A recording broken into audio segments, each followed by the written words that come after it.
अस्सलाम वालेकुम, welcome to debate eight 8। मैं हूं ईसा नकवी। 48 घंटे गुज़श्ता 48 घंटे सियासी मारामारी से भरपूर सियासी मंजरनामे पर बहुत डेवलपमेंट्स हुई और वो जो डेवलपमेंट्स हैं उन्होंने इस वक्त भूचाल लाया है पाकिस्तान के सियासी मंजरनामे पर। और पाकिस्तान के सियासी मंजरनामे पर जो डेवलपमेंट्स हुई हैं उसमें अब से थोड़ी देर पहले ये खबर आपने देखी होगी कि सुप्रीम कोर्ट के सीनियर तीसरे नंबर पर सीनियरिटी में मौजूद जज जस्टिस एजाजुल अहसन भी मुस्ताफ़ी हो गए हैं। गुज़श्ता रोज़ जस्टिस मुज़ाहिर अली अकबर नकवी का इस्तीफ़ा आया और उसके बाद एजाजुल अहसन साहब का इस्तीफ़ा।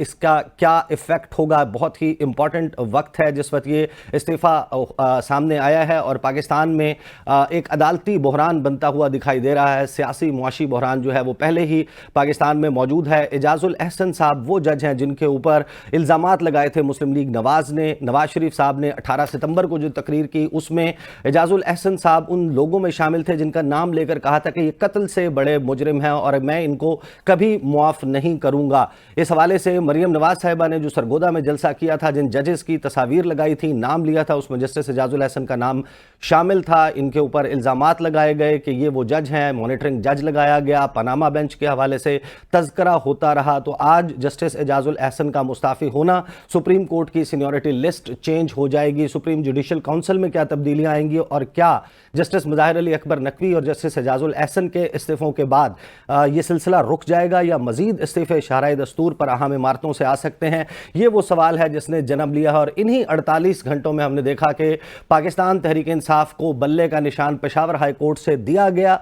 उसके बाद होना तो ये चाहिए था कि इलेक्शन कमीशन ऑफ पाकिस्तान अपनी वेबसाइट को अपडेट करता अकॉर्डिंगली और बल्ले का सर्टिफिकेट जो है वो पाकिस्तान तहरीक इंसाफ को जारी कर देता, इंतखाबी निशान अलॉट कर दिया जाता, लेकिन ऐसा नहीं किया गया। उस हुक्म पर अमल दरामद करने से पहले इलेक्शन कमीशन के लीगल ईगल्स ने बैठकर यह फैसला किया कि पेशावर हाई कोर्ट के इस फैसले को सुप्रीम कोर्ट में चैलेंज किया जाएगा। ये मामला अब सुप्रीम कोर्ट में चैलेंज कर दिया गया है और चैलेंज करने के बाद पहले एक एतराज़ लगा और अब इस मामले की सुनवाई कल होगी। और ये वो वक्त है जिस वक्त सियासी जमातें उन्होंने टिकट्स अवार्ड करने का सिलसिला शुरू कर दिया है। कल रात 12 बजे तक का वक्त है टिकट जमा करवाने और अपने जो कागजात हैं वो कागजात नामजदगी वापस लेने का। 13 जनवरी को अलॉटमेंट हो जाएगी और उसके बाद बैलेट पेपर छपाई के लिए प्रिंटिंग कॉरपोरेशन ऑफ पाकिस्तान भेज दिए जाएंगे। इस सारे मामले में जो है वो पाकिस्तान मुस्लिम लीग नवाज़ का मामला बड़ा अहम है। पाकिस्तान मुस्लिम लीग नवाज़ मियां मोहम्मद नवाज शरीफ वतन वापस आने के बाद जिस तरीके से एक के बाद एक पार्लिमानी बोर्ड के इजलास की उन्होंने सदारत की, लगता यह था कि वो बड़ी बारीक बीनी से कैंडिडेट्स का जायजा ले रहे हैं और हर मामले को संभालेंगे, पार्टी के किसी रहनुमा को नाराज नहीं होने देंगे। लेकिन जब से पाकिस्तान मुस्लिम लीग नवाज़ ने अपने टिकट्स को अनाउंस किया है उसके बाद से एक चीखो पुकार का सिलसिला जारी है।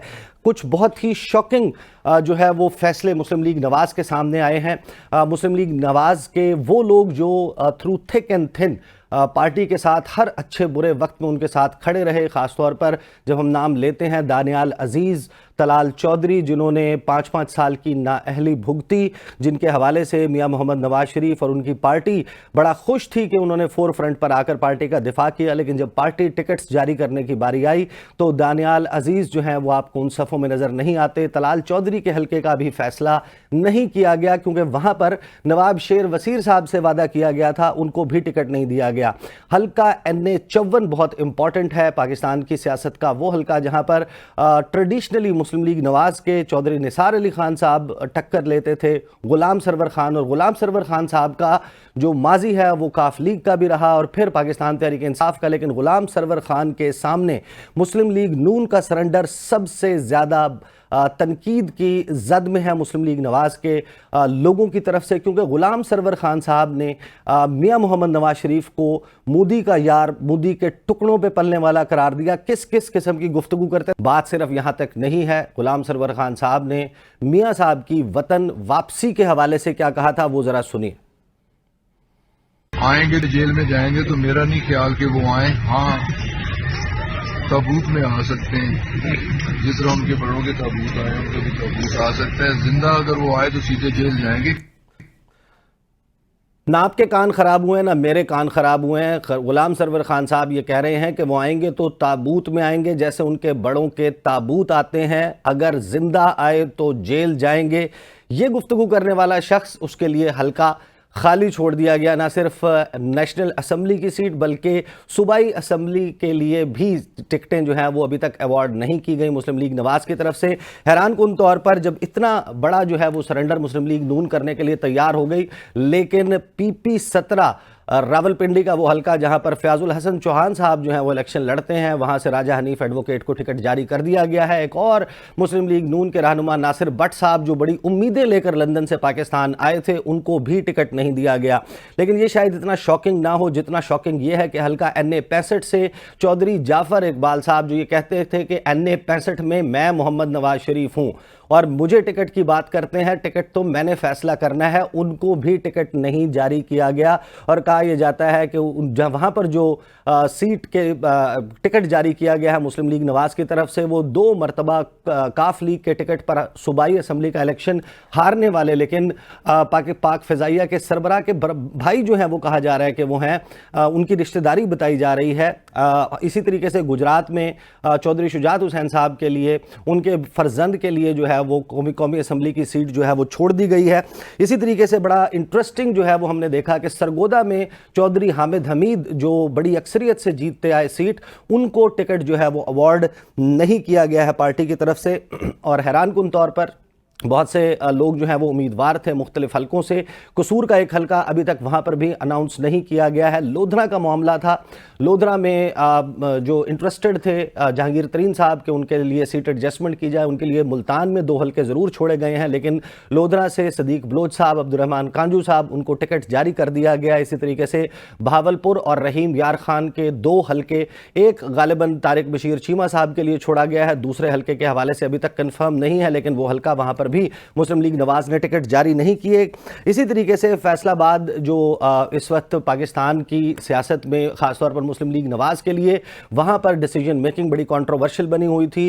राना सनाउल्लाह खान साहब उसी एरिया से हैं, मुस्लिम लीग नून पंजाब के सदर हैं, वहां पर वहां पर टिकट्स की तकसीम जो है उसमें राजा रियाज साहब, और राजा रियाज साहब का भी माजी कैसा है, वो क्या कुछ कहते रहे हैं, उनको टिकट जारी कर दिया गया है। वहां पर राना अफजल साहब, आपको याद होगा माजी में लड़ते थे, उनके बेटे राना एहसान अफजल साहब, उनको टिकट नहीं मिला।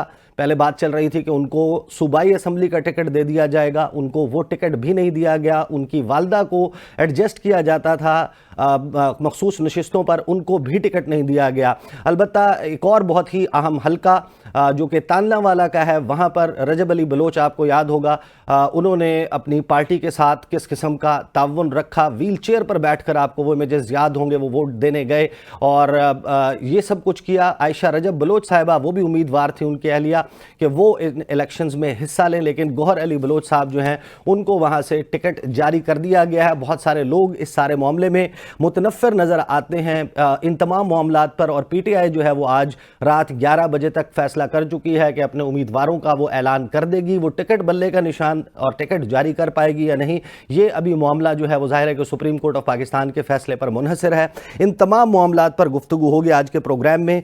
मुझे कुछ ही देर में अजहर सदीक साहब पाकिस्तान तहरीक ज्वाइन करेंगे। मेरे साथ इस वक्त मौजूद हैं महमूद मौलवी साहब, प्रेसिडेंट है इस्तेकाम पाकिस्तान पार्टी सिंध के, लेकिन गुफ्तगू का आगाज़ जो है वो आयशा रजब बलोच साहिबा से करेंगे, मुस्लिम लीग नवाज की रहनुमा, और उनको जो है वो टिकट अवार्ड नहीं किया गया। आयशा रजब बलोच साहिबा, मुझे बताइएगा कि आप को क्या लगता है कि पार्टी ने जो टिकट तकसीम करते हुए किन किन अवामिल को रखते हुए, किन चीज़ों को सामने रखते हुए ये टिकट अवार्ड करने का फैसले किए हैं?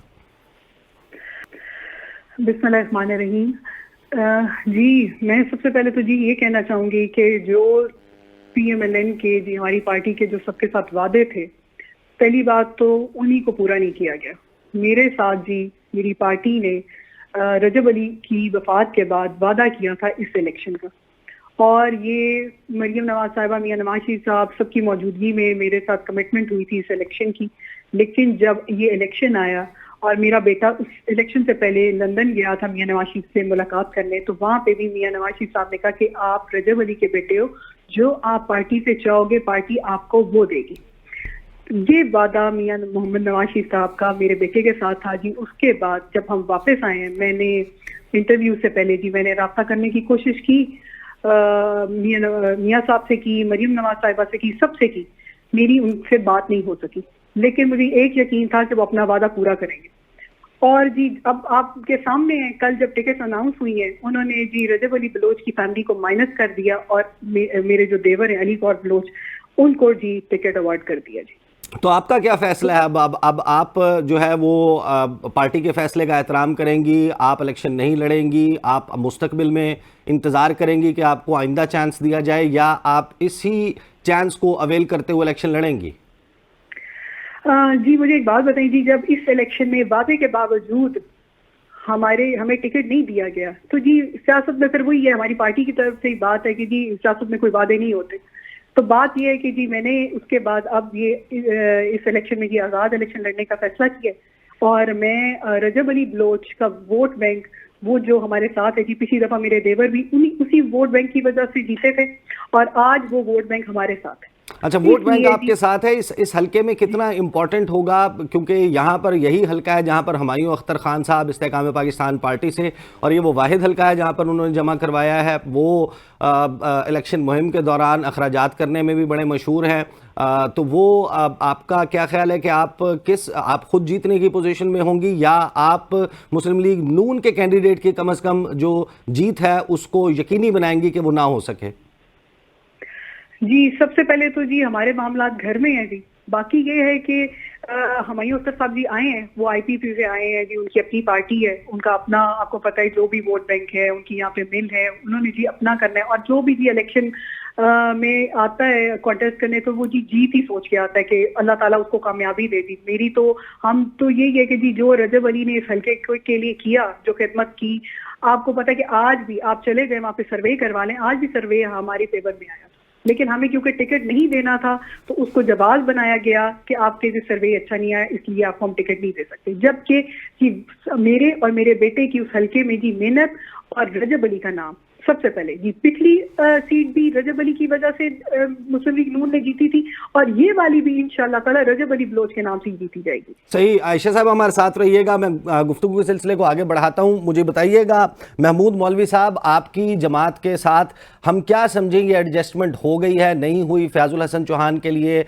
हल्का नहीं छोड़ा, फरदौश आशिक अवान साहबा के लिए हल्का नहीं छोड़ा, गुलाम सरवर खान साहब के लिए छोड़ दिया गया, हुमायूं अख्तर साहब के लिए हल्का नहीं छोड़ा गया, जबकि जो जहांगीर तरीन साहब हैं उनके लिए मुल्तान में हल्के छोड़ दिए गए कि वहाँ से इलेक्शन लड़ लें, लेकिन लोधरा में सीट एडजस्टमेंट नहीं हुई। लाहौर की अभी तक नशिस्तें सामने नहीं आई, वहाँ पर फैसला ओन चौधरी साहब और अलीम खान साहब के हवाले से क्या होता है ये भी बड़ा इंटरेस्टिंग होगा। सिंध में क्या आप इलेक्शन लड़ रहे हैं, आपके लिए कोई हल्का छोड़ा जा रहा है, एडजस्टमेंट हो रही है, नहीं हो रही, एग्जैक्टली क्या सिचुएशन है? हम क्या समझें कि नून लीग और इस्तेकाम पाकिस्तान पार्टी ये कंपनी चलेगी नहीं चलेगी? बिस्मिल्लाहिर्रहमानिर्रहीम। देखिए पहले मैं आपको सिंध का बता दूं, हम किसी के साथ भी से जो है सीट एडजस्टमेंट नहीं कर रहे। उसकी वजह ये है कि अगर हम सीट एडजस्टमेंट करेंगे तो ये नाइंसाफ़ी होगी। अगर हमें सिर्फ अपनी सीट निकालनी हो या कुछ लोगों की निकालनी हो तो मैं सीट एडजस्टमेंट करूँ और अपने लोगों को, देखिए पॉलिटिकली जो है सीट एडजस्टमेंट हम सिंध में किसी के साथ भी नहीं कर रहे। बिल्कुल इलेक्शन के बाद जो जीतेगा और उनके साथ बैठ के बात हो सकती है मुल्क के मफाद में। अब जहाँ तक आप कह रहे हैं कि देखिए जी आईपीपी का पंजाब में बिल्कुल सीट एडजस्टमेंट की बातें चल भी रही थी और बहुत सी जगहों पर तय भी सुना पा गई है, मगर क्योंकि मुझे पूरा 100% इन्फॉर्मेशन नहीं है तो मैं इसके ऊपर कमेंट करना ज़रा मेरे लिए मुनासिब नहीं है, क्योंकि गलत इन्फॉर्मेशन दे दूं तो मुझे नहीं चाहिए कि मैं अपने अल्फाज बाद में रिट्रीव करूं। लेकिन पार्टी में एक थॉट प्रोसेस होगा जो पार्टी के सरबराहान हैं, जो उसके रूह और रवा हैं, जो उसकी जान है, जिन्होंने ये सियासी घोंसला आबाद किया था, चाहे वो जहांगीर तरीन हो, अलीम खान हो, अगर इनके साथ ही लोधरा में इंटरेस्टेड थे, उनका आबाई हल्का है जहांगीर तरीन, वो कैसे छोड़ सकते हैं? अगर अब वो वहाँ से लड़ेंगे इलेक्शन तो नून लीग तो अपने कैंडिडेट्स दे चुकी, उन्होंने तो हल्के मुल्तान के खाली छोड़े हैं। अब बात आ गई 117 और 119 जहाँ पर अलीम खान साहब ने अपने कागजात नामजदगी जमा करवाए हैं, वहाँ पर भी नहीं हो पाती तो फिर ये तो शादी से पहले ही लड़ाइयाँ होती नजर आ रही हैं। अगर वहाँ पे भी नहीं हो पाएगी तो फिर ये चलते हुए नजर तो नहीं आएगा। अब यही देखना है। और देखें अभी आपने ये सुनाया था, बिल्कुल देखें हम सियासतदानों को लफ्ज़ों को बहुत चुन के कहना चाहिए, उसकी वजह कि हम लोग कुछ ऐसे स्टेटमेंट्स देते हैं कि बाद में रिट्रीव करना मुश्किल हो जाता है एक पॉलिटिकल पार्टी दूसरे के लिए। एग्जांपल ले लेना, पीएमएलएन जो है पीपल्स पार्टी के लिए क्या कहती थी, पीपल्स पार्टी पीएमएलएन के लिए क्या कहती थी, पीएमएलएन एमक्यूएम के लिए क्या कहती थी, और एमक्यूएम में जो वसीम अख्तर साहब पीएमएलएन के लिए क्या कहते थे।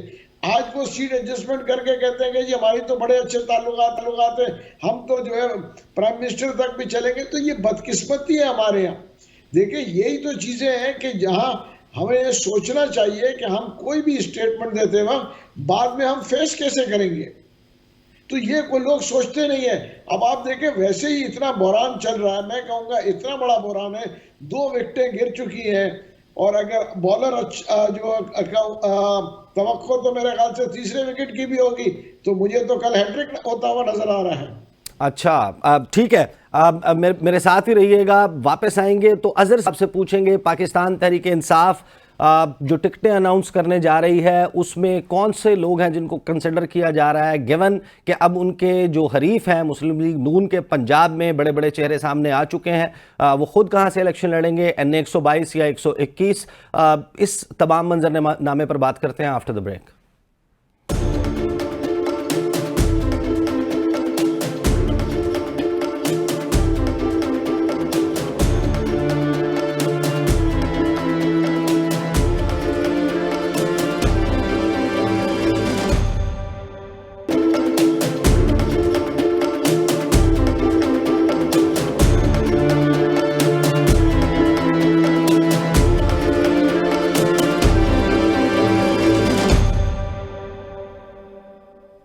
Welcome back after the break. हमें स्टूडियोज़ में अदील सरफराज साहब भी ज्वाइन कर चुके हैं, रिपोर्ट करते हैं, सुप्रीम कोर्ट ऑफ पाकिस्तान को कवर करते हैं। बशारत राजा साहब ने भी ज्वाइन किया है ABN के लिए, सुप्रीम कोर्ट ऑफ पाकिस्तान अदालती मामलात को कवर करते हैं, और माशाल्लाह दोनों रिपोर्टर्स जो हैं उनकी बड़ी ज़बरदस्त ग्रिप है सुप्रीम कोर्ट ऑफ पाकिस्तान, अदालती मामलात, आइनी कानूनी मामलात पर गुफ्तगू का सिलसिला जारी करते हैं। और अजहर सिद्दीक साहब के पास चलते हैं लाहौर। अजहर सिद्दीक साहब, क्या चल रहा है, हमें ज़रा कुछ समझाएं। पाकिस्तान तहरीक इंसाफ बल्ले का निशान सुप्रीम कोर्ट चला गया, इलेक्शन कमीशन ऑफ पाकिस्तान तो वो तो बिल्कुल तैयार नहीं नजर आते कि आपको इंतखाबी निशान अलॉट किया जाए। कितने कॉन्फिडेंट हैं आप सुप्रीम कोर्ट ऑफ पाकिस्तान से अपने फेवर में कोई फैसला आने के लिए, और टिकटों की तकसीम का मामला कहां तक पहुंचा? बहुत शुक्रिया। अभी तो आप पाकिस्तान पे देख रहे हैं मायूसी के बादल छाए हुए हैं, और जस्टिस सईद मज़ार अली अकबर नकवी साहब के बाद जस्टिस जाजुल हसन का जो इस्तीफा है ना, ये बहुत कुछ बता रहा है। यानी जो लंदन में बैठकर कहा करते थे कि चीफ जस्टिस काजी फाजिल साहब आएंगे उसके बाद क्या कुछ होगा, अब कहने की जरूरत नहीं है, मैं उनमें बारीकियों में नहीं जाना चाहता। लेकिन बहरहाल मैं पाकिस्तानी हमारी सुप्रीम कोर्ट जो है ना 2 काबिल जजों से महरूम हो गई है, और ये मामला आगे भी बढ़ेगा। वो बहुत लंबी बात है। आप नहीं कहना चाहते आपने अपेयर होना होगा? मैं कोर्ट तो कर सकते हैं ना। वो कहते थे कि जीरो रिस्क हो जाएगा, और जब जीरो रिस्क हो जाएगा तो मियां साहब आ जाएंगे। और जीरो रिस्क को जब एक्सप्लेन करने का कहते थे तो वो कहते थे कि उमर अता बंदियाल जाएंगे, काजी फाइजी से आएंगे तो हमारे लिए रिस्क जीरो हो जाएगा, तभी मियां साहब आएंगे और तब आप देखेंगे कि हमें इंसाफ मिलेगा। मुझे ये बताएं, चले अब गुफ्तगू का सिलसिला इस रुख पर आ ही गया है तो टिकटों पर से पहले मुझे बता दें, आपकी सेंस क्या है, ये आखिरी इस्तीफा है, या क्योंकि ये जो इस्तीफों का पैटर्न है ये वो जो जिनको उमर अता बंदियाल साहब के ग्रुप का हिस्सा करार दिया जाता था वहां से 2 इस्तीफे हैं, is this the last resignation?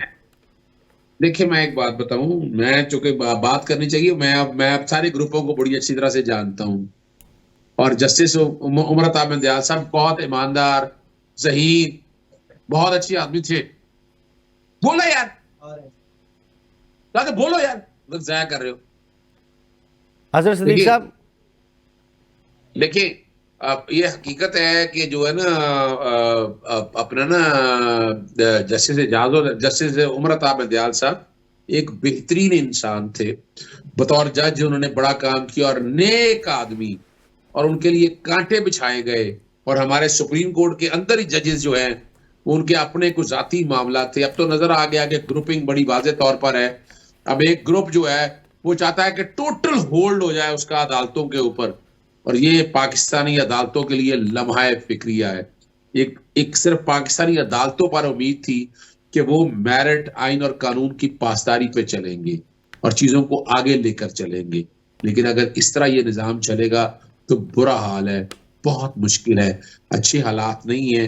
और जब देखिए जस्टिस, मुझे सिर्फ इतना बता दें कि यहाँ बैठ के जिस तरह की प्रोसीडिंग हुई, आप फिर फर्क देख लें। जस्टिस काजी भाई साहब के अगेंस्ट अगर रेफरेंस आया था और मेरिट पे आज तक वो मनी ट्रेल नहीं दे सके, और सुप्रीम कोर्ट के जजेस वहां लार्जर बेंच बना, बड़ा बेंच बना, जस्टिस काजी भाई साहब की ख्वाहिशात पे जो कुछ हुआ सारा कुछ, और आज तक वो मनी ट्रेल नहीं है। दूसरी तरफ ये 3 मेंबर बेंच क्यों नहीं लार्जर बेंच बना, क्यों फुल कोर्ट बेंच नहीं? और जो फिर हम ख्याल बेंचेस का एक कॉन्सेप्ट जो चला आ रहा है, जो लेकर मैं उस वक्त भी कहा करता था गलत है, लेकिन अब जब हुआ ये सारी तकलीफ के मामले, और फिर उसके बाद जस्टिस जाजुल हसन का इस्तीफा जो है, बहुत नेक दयानदार, मैं जो कि पब्लिक इंटरेस्ट करता रहा हूँ लाहौर हाई कोर्ट में, ये जजेस हमारा एसेट थे, हकीकत है, हमें सही। दुख था कि सर जजेस वाला मामला लास्ट सेगमेंट में भी हमने डिस्कस करना है। हमें ज़रा सियासी तौर पे बताएं, एनए 122 से आप इलेक्शन लड़ रहे हैं, 121 से पार्टी आपकी कोई सिग्नल दिया आपको, बाकी टिकटों के हवाले से क्या पार्टी में डिस्कशन चल रही है? आज रात 11 बजे तक आ जाएंगे आप लोगों के नाम या नहीं आएंगे? देखिए, इस पर टिकटों पे तकरीबन सारी चीजें फाइनल हो चुकी हुई है, हर चीज। 121 के कॉन्टेक्स्ट में भी मैंने 2 जगह करवाया था, 121 में भी और 122 में भी, दोनों जगह के ऊपर। और फैसला जो है वो पार्टी ने करना है, मुझे वो तो गो हेड दे दिया उनका, लेकिन अभी फिलहाल मुझे ज्यादा फिक्र है कि जनाब हमारे पार्टी लीडर जनाब जस्टिस इमरान खान साहब की, कि इमरान खान साहब का हल्का 122 में जिस बदनीति के साथ कागजात नामजदगी मुस्तरद की गई, जो प्लानिंग थी सारी, वो किसी हद तक है, लेकिन अल्लाह ताला आसानी रखेगा। 122 में वही कैंडिडेट होंगे, वही इलेक्शन लड़ेंगे। अभी आपको लगता है कि जो ट्रिब्यूनल्स के फैसले के बाद आपको कोई रिलीफ सुप्रीम कोर्ट से इस हवाले से मिल जाएगा? आप होपफुल हैं? इमरान खान साहब की सुबह आईनी दरखास्तें दायर हो रही हैं, हल्का 122 के हवाले से भी, और साथ साथ 89 के हवाले से भी। और वो बड़ी ज्यादती है, यानी वो ऐसा नहीं है कि इतने बड़े लीडर को, और फिर लेवल प्लेइंग फील्ड का हाल आपने देख लिया इस मुल्क में, और ज्यादा उम्मीदें अदालतों की तरफ थी, लेकिन अब सुबह आप देखें ना, बल्ले का निशान ही। अच्छा, अजहर सिद्दीक साहब मुझे ये बताएं, ये टिकटों के फैसले सारे इमरान खान साहब ने खुद किए हैं या कोर कमेटी ने किए हैं? और जिन लोगों को, जिस तरह हमने देखा कि नून लीग में टिकट्स की तकसीम के बाद कुछ लोग सामने आ गए, उन्होंने कहा कि हम तो आज़ाद इलेक्शन लड़ेंगे, पार्टी ने हमारे साथ वादा और कमिटमेंट पूरी नहीं की। अब खान साहब जेल में हैं, उनकी अपनी भी कुछ कमिटमेंट्स होंगी बहुत सारे लोगों से। मौजूदा सूरत हाल में आपके एक एक हल्के के ऊपर 8-8, 10-10 लोगों के भी कागजात मंजूर हुए हैं। आप एक को टिकट तो दे देंगे, बाकियों को बिठा लेंगे? देखिए, मैं एक बात बताता चलूं। पहली तो बात, अभी तक जितने भी कैंडिडेट आए हैं ना, वो अपने तय आए हैं, और बड़े बड़े जो नाम कहते थे ना, वो तो या प्रेस कॉन्फ्रेंस करके छुड़वा दिए गए, या टीवी चैनल से इंटरव्यूज आ गए, उसके बाद हमने सारे देख लिए हैं। अभी तो बात सिर्फ इतनी है कि पाकिस्तान तहरीके इंसाफ में ऐसे लोग कोई नजर नहीं आएगा आपको, कि जिन्होंने छोड़ के जाना था वो छोड़ चुके हैं। हमारे जिनको टिकट दिया जाएगा वही इलेक्शन लड़ेंगे, बाकी कोई भी इलेक्शन नहीं लड़ेगा। और टिकट का फैसला जो है वो डेफिनेटली कोर कमेटी की अपनी सिफारिशात हैं, जिले सतह के ऊपर, अपना सूबे की सतह के ऊपर अपनी एक सिफारिशात आई हैं। अल्टीमेटली इमरान खान साहब की मुशावरत के साथ जो कुछ भी हुआ है वो फाइनल होगा, जिसको टिकट मिलेगा। यानी फर्ज करें कल फाइनल होता है कि सिद्दीक को टिकट नहीं मिलना, तो सिद्दीक इलेक्शन ही लड़ेगा, ये याद रखिएगा। वो अलग बात है, इसकी अपनी पजीरा ये हल्के में लोग बड़ा, यानी जितने लोग मुझसे आकर मिले हैं, लेकिन हम ये बिल्कुल इस तरह। ठीक है, अजहर सिद्दीक साहब मैं वापस आता हूं आपके पास। महमूद मौलवी साहब, मुझे बताइएगा, आपका माजी पाकिस्तान तहरीक इंसाफ का रहा है, आप वो इंटरनली वहाँ पर लोग, वहाँ पर लॉबीज़, वहाँ पर ग्रुप्स, आप उस सबको जानते हैं। पहले तो खैर जहांगीर तरीन ग्रुप और शाह महमूद कुरैशी का ग्रुप, ये बड़े मशहूर ग्रुपिंग थी तहरीक इंसाफ में। अभी ये जो मैंने मामला उठाया है कि ये जो बहुत सारे कैंडिडेट्स हैं, एक एक हल्के में 8-8, 10-10 भी हैं, ये कैसे मामला तहरीक इंसाफ? आपको लगता है कि इस पोजीशन में जब खान साहब जेल में हैं और वो खुद तसल्ली भी नहीं दे सकते किसी ऐसे बंदे को जिसको टिकट नहीं मिल रहा, और वो एज अ कैंडिडेट अगर खड़ा रहता है तहरीक इंसाफ को, आपको लगता है कि इसमें डैमेज होगा? देखिए, एक चीज़ मैं बता दूं, पहले तो जो है ये मेरा हक नहीं है इस वक्त इसके ऊपर कमेंट करना, मगर ये मैं बता दूं, ग्रुप्स हमेशा हर पार्टी में होते हैं और तहरीक इंसाफ में भी है। और मैं सिंध के उससे कहूँगा कि सिंध में ऑलरेडी जो है काफ़ी लड़ाई झगड़े शुरू हो चुके हैं। उसकी वजह कि 2 मेन ग्रुप्स हैं सिंध के अंदर जो कि टिकट्स बांटने में इन्वॉल्व थे। बाकी मुझे पंजाब का नहीं मालूम, मगर फिर मैं कहूँगा कि ये हर पार्टी में ये होता है। इलेक्शन से पहले एक डिस्कोर्स चल रहा था, जो गुफ्तगू चल रही थी, उसमें बड़ा कहा जा रहा था कि इस्तेहकाम पाकिस्तान पार्टी को बिल्कुल अंडर एस्टिमेट नहीं करना। एक तो पंजाब के हवाले से अलीम खान साहब की गेम कहते हैं कि बड़ी स्ट्रांग है, वो कुछ ना कुछ जोड़ तोड़ कर लेंगे और आप उनको जगमगाता हुआ देखेंगे सुबह सुबह पंजाब में। दूसरा जो है वो ये भी कहा जा रहा था कि इस्तेहकाम पाकिस्तान पार्टी एक ऐसा ब्लॉक बनेगी जो अपना वज़न पीटीआई के नून लीग के पास डालेगी, नून लीग हुकूमत बना लेगी, पीपल्स पार्टी के साथ खड़े होगी। तो पीपल्स पार्टी तो आप लोगों के तो इतने कैंडिडेट ही नहीं खड़े हुए कौमी असम्बली की नशिस्तों पर इलेक्शंस के लिए, तो ये कैसे होगा? वो प्लान ख़त्म समझे? देखिए, मेरे ख्याल से बिल्कुल आप जो अगर कैंडिडेट उतने नहीं होंगे तो फिर वो प्लान तो फेल हो जाएगा, इसमें कोई दो राय नहीं है। मगर देखिए, मैं आपको सिंध के हिसाब से कहूँ कि हम जो है सिंध के अंदर कोई 35 से 36 जो है कैंडिडेट्स खड़े कर रहे हैं प्रोविंशियल सीट्स के ऊपर, और हम बहुत पूरी उम्मीद है कि इसमें से हम जो है कम से कम 10 से 12 सीटें हम निकालेंगे इसमें से। सही। अच्छा, मुझे ये भी बता दें कि आपने मैं बार बार उस बयान का हवाला देता हूँ, मेरे प्रोग्राम में आपने कहा था कि अगर इस्तेहकाम नहीं आता तो किसी गैर आइनी मामले की तरफ आपको जाते हुए मामलात दिखाई दे रहे हैं। अभी बहुत सारे लोग जो हैं वो इलेक्शन के होने के ऊपर, कि इलेक्शन हो जाएंगे 8 फरवरी को, अभी भी कुछ लोग पुर यकीन नहीं हैं। कुछ लॉ एंड ऑर्डर के वाक़यात जेन्युइनली सामने हैं, मौसम का मसला सामने है, election commission of Pakistan, supreme court जिस तरीके से उसने अप्रोच किया, उनका तो बिल्कुल मूड नज़र नहीं आता कि बल्ले का निशान दिया जाए। उस सूरत में पीटीआई क्या फ़ैसला करती है, ये भी एक फैक्टर है। फिर जिस जजेस के रेजिग्नेशंस हैं, सेक्रेटरी इलेक्शन कमीशन का रेजिग्नेशन है, आपको लगता है कि 8 फरवरी को हम हर सूरत समझें कि ये पत्थर पे लकीर जैसे कहा गया था वो है? नहीं, देखिए, पत्थर पे लकीर मैं तो इस चीज़ को नहीं मानता हूँ, पत्थर पे लकीर को।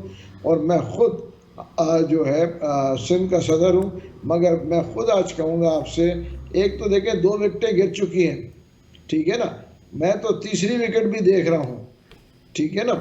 तो आपका इशारा सुप्रीम कोर्ट की तरफ है? जी, मेरा इशारा कोर्ट्स की तरफ है। अब आपके समझ में मैं नाम नहीं लेना चाहता हूँ, कोर्ट्स की तरफ है, तीसरी विकेट गिर जाएगी, ठीक है ना, क्योंकि वो जो है, और उस चीज़ों को देखते हुए देखिए आज मेरा ख्याल से मेजॉरिटी जो है वो इस कश्मकश में कि आइदर इलेक्शंस होंगे या नहीं होंगे। उसकी जिस सिमत में जा रहा है, मुझे तो इलेक्शन नज़र नहीं आ रहा, और इलेक्शन हो भी गए तो उसको जो है मैं कहूँगा कि वो इलेक्शन होने के बाद जो देखे ना, पॉलिटिकल पार्टीज उसको मानेगी नहीं as per historical and cultural system. जो हारेगा वो मानेगा नहीं, अगर जब नहीं मानेगा तो फिर जब रोडों पे आएंगे पॉलिटिकल पार्टीज और मुल्क को फिर डिस्टेबलाइज होना पड़ेगा, तो आप मुझे बताएं तीसरी कुव्वत को तो आना ही पड़ेगा। सही, तीसरी कुव्वत को भी आता देख रहे हैं, तीसरी विकेट गिरता भी देख रहे हैं with very big predictions. Mahmood Maulvi साहब, बहुत बहुत शुक्रिया, आपने ज्वाइन किया। अब हम सुप्रीम कोर्ट के ऊपर और इसका इम्पैक्ट क्या होगा इसके ऊपर बात करेंगे।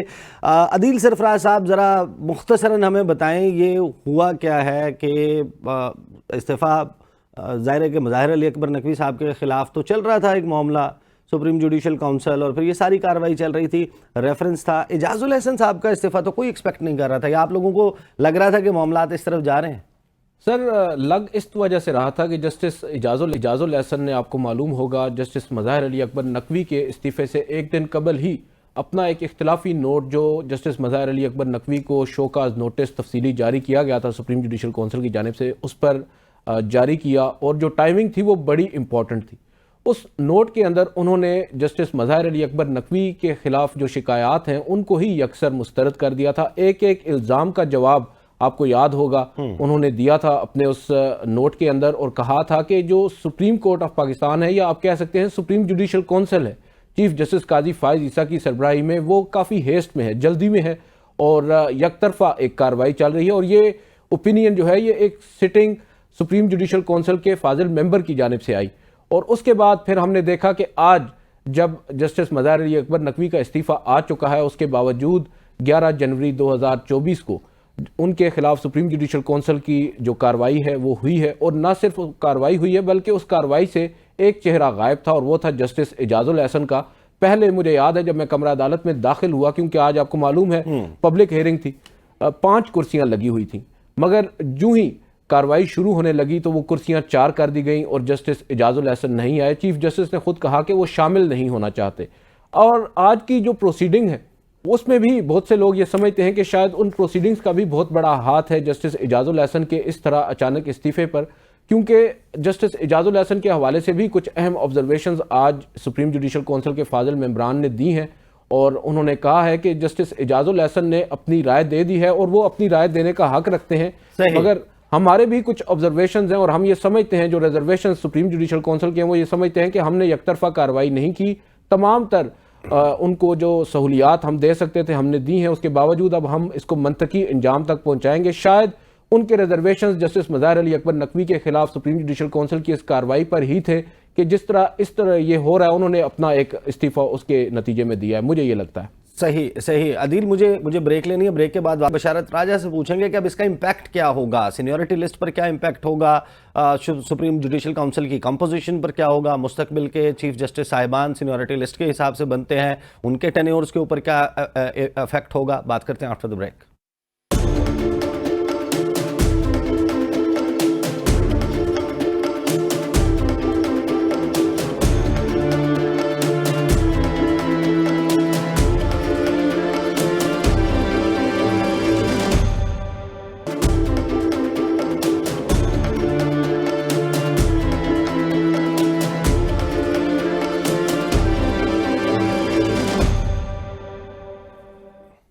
Welcome back after the break. Basharat Raja sahab समझाएं हमें, बताएं अब इजाजुल एहसन साहब का इस्तीफ़ा, इसका इम्पैक्ट क्या होगा, सीनियरिटी पर क्या इम्पैक्ट होगा, जुडिशल काउंसिल पर क्या होगा, मुस्तकबिल के चीफ जस्टिस अब कौन होंगे और क्या आगे भी इसमें कोई डिस्टर्बेंस होगी, जो जजेस की कुर्सियां अब खाली हो रही हैं उसका क्या होगा, किस तरीके से इंडक्शन नहीं होगी। बहुत शुक्रिया नकवी साहब। ये अदील सरफराज साहब पहले बात कर रहे थे कि ये जो आज की कार्रवाई थी उसके हवाले से बात कर रहे थे। ये मैं इनकी बात को जारी रखते हुए इसको मैं करता हूँ कि जब हम कमरा अदालत में गए तो वाकई जस्टिस इजाजुल एहसन वहाँ मौजूद नहीं थे, लेकिन उससे पहले जो मेरे राय है उनका ये कहना है कि एक गैर रस्मी इजलास हुआ सुप्रीम जुडिशल कौंसिल का, जिसमें सारे मेंबरान और जो चेयरमैन है चीफ जस्टिस काजी फायज ईसा साहब वो वहाँ पर मौजूद थे उस इजलास में।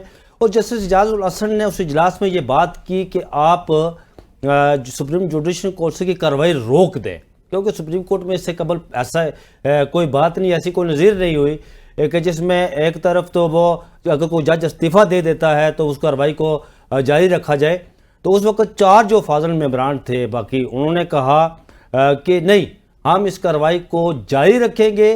और उसका अक्स हमें नज़र आया उस वक्त जब अदील सरफराज साहब मौजूद थे मुझसे आगे बैठे हुए, कि जब चीफ जस्टिस ने कहा कि एक जज इस्तीफ़ा दे जाए और अदारे की साख जो है वो उस पर दब्बा लगे, मुतासर हो, हमने किसी फाइंडिंग और फैक्ट पर पहुंचना है और फिर पूरा पाकिस्तान हमारी तरफ देख रहा है।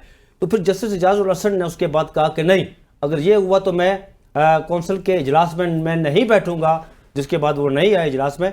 रही बात जो आपने सवाल किया है कि आगे क्या होना है, तो आगे जो अक्टूबर में चीफ जस्टिस बनना था इजाजुल एहसन साहब को, वो चले गए। अब सीनियरिटी में तीसरे नंबर पर है इस वक्त मंसूर शाह, लेकिन तारिक मसूद साहब पहले मौजूद हैं, वो तो मार्च में रिटायर हो जाएंगे। उसके बाद justice Mansoor Shah chief justice बनेंगे अक्टूबर में, उन्हें 1 साल का वक्त और मिल गया, क्योंकि इजाजुल एहसन साहब 10 या 11 माह उन्होंने रहना था चीफ जस्टिस। इसके साथ साथ सुप्रीम जुडिशल कौंसिल और जुडिशल कमीशन में भी जो है ना वो तब्दीलियाँ आ गई हैं। Justice Yahya Afridi judicial commission के जो है मेंबर बन गए हैं, और जस्टिस मंसूर शाह जस्टिस इजाजुल एहसन के इस्तीफे के बाद वो सुप्रीम जुडिशल कौंसिल के मेंबर बन गए हैं।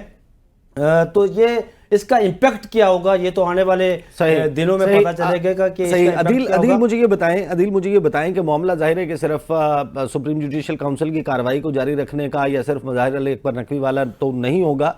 वो जो कुछ खतूत एक्सचेंज हो रहे थे, जस्टिस इजाजुल एहसन ने कहा मेरे से मुशावरत नहीं की गई बेंच फॉर्मेशन के लिए, फ़लाँ केस में उन्होंने जवाब आया कि जनाब आपसे मुशावरत के लिए कोशिश की गई थी, आप जुमे के दिन लाहौर निकल गए थे, आपको तनख्वाह इतने दिन की मिलती है, आप काम इतने दिन करते हैं। जब इस हद तक जो है वो रंजिशें आपस में बड़ी हुई थी, तो वक्त करता है परवरिश, बरसों हादसा एकदम नहीं होता। और क्या क्या मामलात थे जो अवामिल बने इस इस्तीफे में? सर बेसिकली तो आपको मालूम है हम बात किया करते थे जब justice Umar Ata Bandial chief justice थे, एक हम ख्याल जजेस की टर्मिनोलॉजी इंट्रोड्यूस हुई थी और उस वक्त हम ख्याल जजेस हुआ करते थे जस्टिस उमर अता बंदयाल साहब के साथ justice Ijazul Ahsan, justice Munib Akhtar, justice Mazahir Ali Akbar Naqvi, ये कुछ 7 से 8 जजेस थे और दूसरी जानिब थे जस्टिस काजी फायद ईसा और दीगर जजेस, वो भी हम ख्याल थे। वो उनको भी कहा जाता है कि वो हम ख्याल थे। अब यहाँ पर बात यह है कि उस वक्त जो कुछ भी हो रहा था या सुप्रीम कोर्ट में जितने भी अहम तरीन मुकदमात थे, हम देखते थे कि वही 7 से 8 जजेस उनमें बैठा करते थे और आज वही हिस्ट्री अपने आप को रिपीट कर रही है। उस वक्त जो बेंचेस में नहीं हुआ करते थे अहम नोयत के केसेस में, बिलखसूस 184(3) के केसेस में, आज वो तमाम जजेस 184(3) के केसेस सुन रहे हैं और वो तमाम जजेस जो उस वक्त जस्टिस उमर अता बंदयाल के साथ बेंचेस में हुआ करते थे, चाहे वो जस्टिस एजाजुल एहसन हो, जस्टिस मुनीब अख्तर हों, जस्टिस मज़ाहिर नकवी हों, वो तमाम अब हमें वही 2-2 मरलों के केस जो हैं वो सुनते नज़र आते हैं। और उसके बाद फिर हमने देखा कि जो आपने राइटली पॉइंट आउट किया है, जो सुप्रीम कोर्ट, जो आप कह सकते हैं supreme court practice and procedure act के बाद एक 3 रुकनी कमेटी बनी है, एक्चुअल में तो या कानूनी तौर पर तो वो 3 रुकनी कमेटी है, मगर जस्टिस एजाजुल एहसन ने इस पर अपने रिजर्वेशंस 1 से ज़ायद मरतबा शो किए हैं और उन्होंने बताया है कि उसकी कुछ इनसाइड डिटेल्स भी सामने रखे थे। मुझे बिल्कुल मुझे एक्चुअली में ये मालूम हुआ था कि अदील साहब थोड़ा सा मैं ये जो सो मोटो के हवाले से जो बात थी, जस्टिस काजी फायद साहब सो मोटो के हवाले से जो है ना वो हमेशा उसकी मुखालफत करते थे और जस्टिस मज़ाहिर अकबर नकवी के बुनियादी तौर पर वो जिस तरह उन्होंने कहा कि सो मोटो जब वो गुलाम डोगर केस में उन्होंने बात की, लेकिन ये बताइए सर नहीं, लेकिन जो अभी जो इसमें मुझे ये भी क्लैरिफाई कर दें, का केस था, मुझे बिशारत भाई फिर मुझे ये भी क्लियर कर दें कि जो Pakistan medical and dental council का मामला था हाफिज कुरान को 20 इजाफी नंबरों का, उसमें जब प्रैक्टिस एंड प्रोसीजर एक्ट वाला मामला आ गया, वो भी एक तरीके का सो मोटो नहीं था, जो मामला ज़ेरे बहस नहीं सर। मैं उसी तरफ जा रहा था, अदील भाई से ये पूछना चाहता था कि अदील भाई ये जो कैसरानी वाला केस था, न्यायालयत वाला, वो तो पिटिशनर था, लेकिन ये फिर एक बेंच बनाकर ये क्या था, ये सो मोटो नहीं था तो क्या था, इसे आप क्या कहेंगे? मैं तो इसे सो मोटो, पता नहीं वो हमारे दोस्त उसको जो वो सो मोटो था उसको सो मोटो नहीं, अब देखें हम लोग हमेशा बात करते हैं सो मोटो एक अलग चीज़ होती है। सो मोटो वो होता है जो मामला उनके सामने ज़ेरे बहस ना हो और उस मामले को अचानक से नोटिस लेकर समाअत के लिए मुकर्रर कर दिया जाए।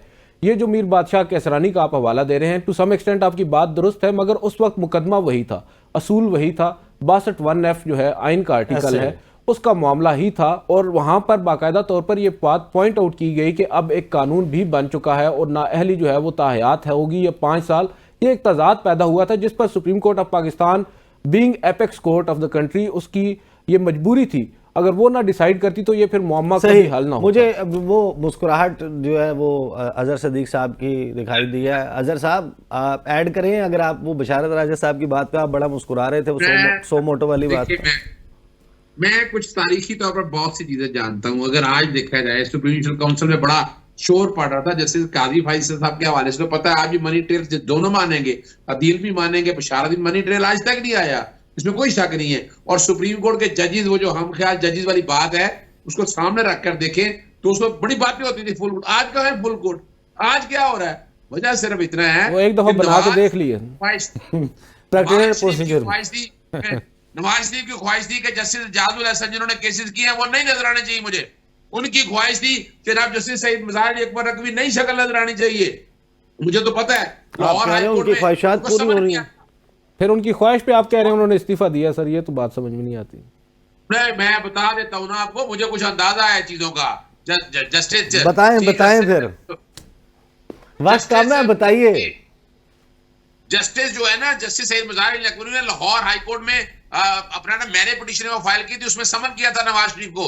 फिर उसके बाद कई ऐसे मामला हैं जिसके हवाले से जस्टिस एजाजुल एहसन के बारे में देखे ना, इस्तीफा मांगते रहे कि नून लीग के, आज तो नून लीग की ख्वाहिशात पूरी हो रही हैं। वो शरह दस्तूर पर भी एक जो है ना वो बैठक लगाई गई थी ना इस्तीफों के हवाले से।